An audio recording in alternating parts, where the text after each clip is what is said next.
I stayed because leaving felt like giving up. I spent 3 years in a graduate program I knew, by the end of the first year, was wrong for me. Not wrong in the way that hard things are wrong, where you are struggling but the struggle is aimed at something real. Wrong in the way that a door is wrong when it opens onto a wall, the structure itself was not leading anywhere I actually wanted to go. And I stayed anyway. I stayed because leaving felt like quitting.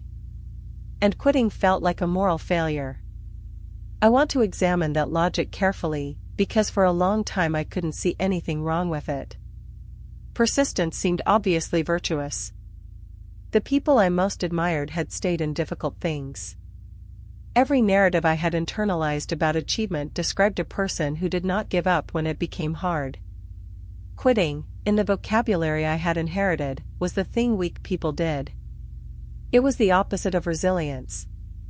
It was the evidence that you had not, ultimately, had what was required.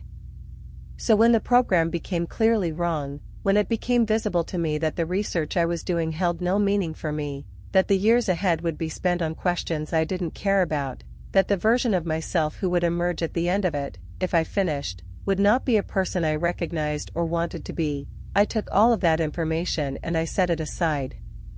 Because the alternative to staying was quitting. And I was not a person who quit.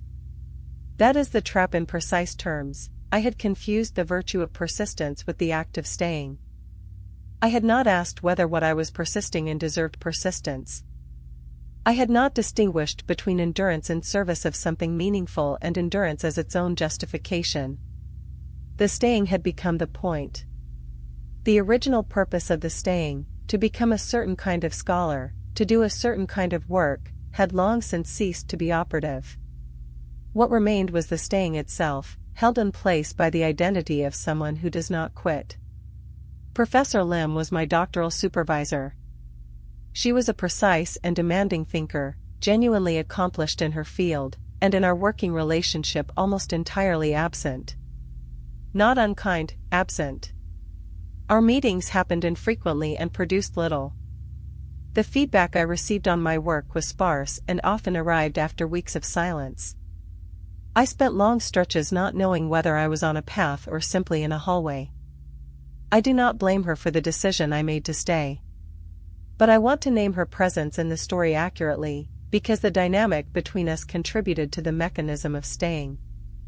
Every few months, she would say something that suggested she saw potential in the work. Brief, intermittent signals of approval in an otherwise flat signal environment.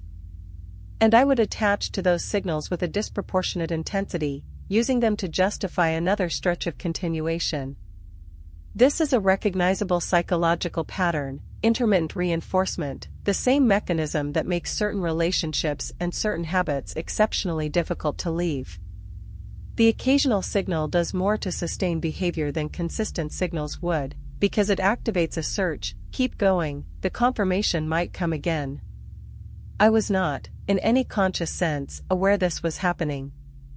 I experienced it as encouragement. What it was, functionally, was a mechanism that kept me in place. Toward the end of the second year, I began having a recurring thought that I would suppress as soon as I noticed it: I don't think I want this. Not I can't do this. Not this is too hard. I don't want this. The distinction mattered because I could handle difficulty, and had been handling it, and was willing to continue handling it. What I could not locate, however hard I looked, was any genuine desire for the destination. I suppressed the thought because thinking it meant confronting what followed from it. And what followed from it, leaving, felt structurally equivalent to failure. I did not have a language, at that point, for the idea that leaving could be a response to information rather than an abdication of character. What shifted, eventually, was not a dramatic event. It was the accumulation of a specific kind of tiredness, not the tiredness of hard work, which I was familiar with and which felt purposeful, but the tiredness of spending energy on something that was not spending anything back. A different quality of exhaustion. Depletion without direction. I began, in the third year, to sit with the thought I had been suppressing, rather than immediately pushing it away. I don't want this. I held it and tried to examine it honestly. Was it fear dressed as preference? Was I telling myself I didn't want the thing because some part of me was afraid I couldn't have it? I tested that version carefully. And what I found, when I was as honest as I could manage, was that it wasn't fear. It was accurate information. The program was wrong for me. The research was wrong for me. The version of the future I was moving toward was not one I had genuinely chosen, it was one I had stumbled into and then remained in because the leaving felt worse than the staying. I left at the end of that year. I had one final conversation with Professor Lim in which I explained the decision. She was measured in her response, not unkind, not particularly surprised. What she said, near the end of the conversation, stays with me. Sometimes the most important thing you learn in a program is what you actually want to do. I do not know if she meant it as consolation or as something more considered. Either way, it was true. The insight I want to name carefully is this: persistence is a virtue when it is applied to the right thing. Applied to the wrong thing, it is not virtue. It is stubbornness wearing virtue's clothing. And the difference between the two is not how hard the thing is. Both right and wrong things can be genuinely hard. The difference is whether the destination, honestly examined, is somewhere you actually want to go.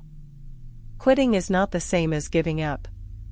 Quitting is an action. Giving up is a posture toward life. You can leave a specific situation, leave it clearly and decisively, on the basis of careful thought, without giving up on anything that matters to you. Sometimes leaving is the most accurate response to new information. Sometimes the information you have gathered, by being in a thing and experiencing it fully, is, this is not the right place for this effort. And the right response to that information is to take the effort somewhere else. What I had been doing, by staying, was not persisting in service of a goal. I was persisting in service of an identity, the identity of someone who does not quit, while the goal I had originally signed up for had quietly ceased to be present. I had stayed past the point of purpose and into the territory of mere endurance, and I had called that virtue because the alternative name for it was too uncomfortable to consider. Leaving was not easier than staying. In the immediate term, it was considerably harder. There was the identity to grieve, the version of myself I had expected to become and was now not going to become. There was the explanation to give, to people who expected continuation, of why I was not continuing. There was the disorientation of being outside a structure that had organized my time and my sense of self for 3 years. All of that was real. And all of it resolved. What came after it was not the failure I had feared. It was the considerably less dramatic experience of being a person who had made a decision based on honest information, and who now had the energy previously spent on maintaining the wrong situation available for something else. That energy went somewhere. It built something. It is the foundation of the work I actually do now, which I actually care about. That is the whole of what leaving produced, a redirection of effort towards something that deserved it. That is not giving up. That is the correction. Here is what I carry forward from this, and what I hope might be useful if you recognize any part of your own story in mine. The pattern I described does not operate because we are careless or unintelligent or unaware. It operates because it has a function, because it is doing something for us that we have not found another way to do. Staying in the wrong situation, staying silent when we should speak, not walking away when the door is right there, all of these behaviors persist because they are solving something, even if imperfectly. They are providing some version of comfort or protection or identity that we have not yet found a better way to provide. Understanding that function is the first move. Not judging the behavior, but asking honestly, what is this doing for me? What would I have to give up if I stopped? What am I afraid will happen if I make the change I know I need to make? Those questions do not dissolve the pattern automatically. But they make it visible in a new way. And visibility changes the relationship to the thing. When you can see what something is doing, you can start to choose whether you want it to keep doing it. The change that followed was not easier because I understood the mechanism. It was the same difficulty. But I went into it knowing what I was moving through rather than being entirely inside it without perspective. That perspective is what I want to pass on here. Not the specific story. The structure. The shape of how we stay in things longer than we should, how we look away from things we can see, how we tell ourselves the thing will change without giving it a mechanism for changing. You are not alone in this. It is not a character flaw. It is how the human nervous system manages uncertainty and fear. But you can do something different. The doing starts with the looking. Look at it. Directly. Honestly. Without the story that makes it easier to carry. And then decide what you want to do with what you see. That decision, fully conscious and fully yours, is the only kind that actually changes anything. There is also something I want to say about the specific moment of turning toward rather than away, the moment when you actually do the thing you have been not doing. Because that moment has a texture that I was not prepared for, and that I think is worth naming so you know what to expect when you reach it. It does not feel like relief. Not at first. The moment of change, of finally having the conversation, or walking away, or saying the thing, or making the decision, often feels worse before it feels better. There is a period of acute discomfort in which the old equilibrium has been disturbed but the new one has not yet settled.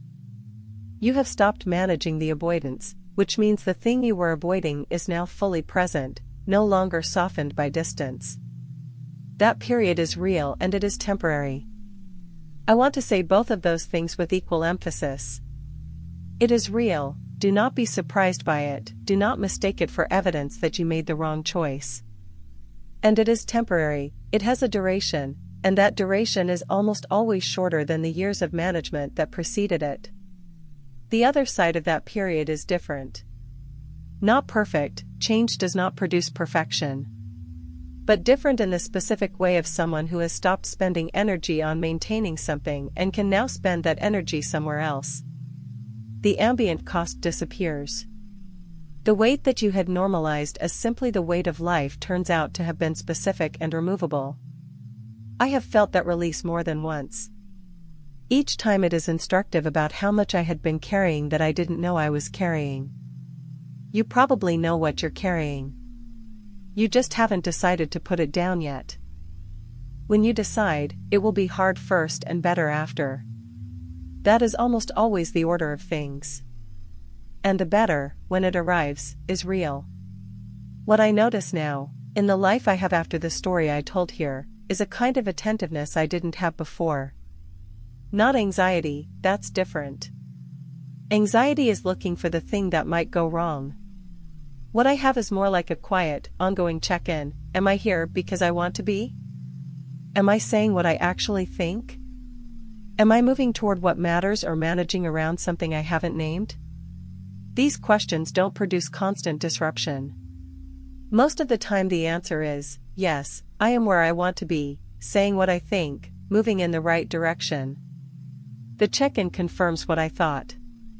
And that confirmation is itself valuable, it builds a different relationship with my own choices. They feel more like choices and less like things happening to me.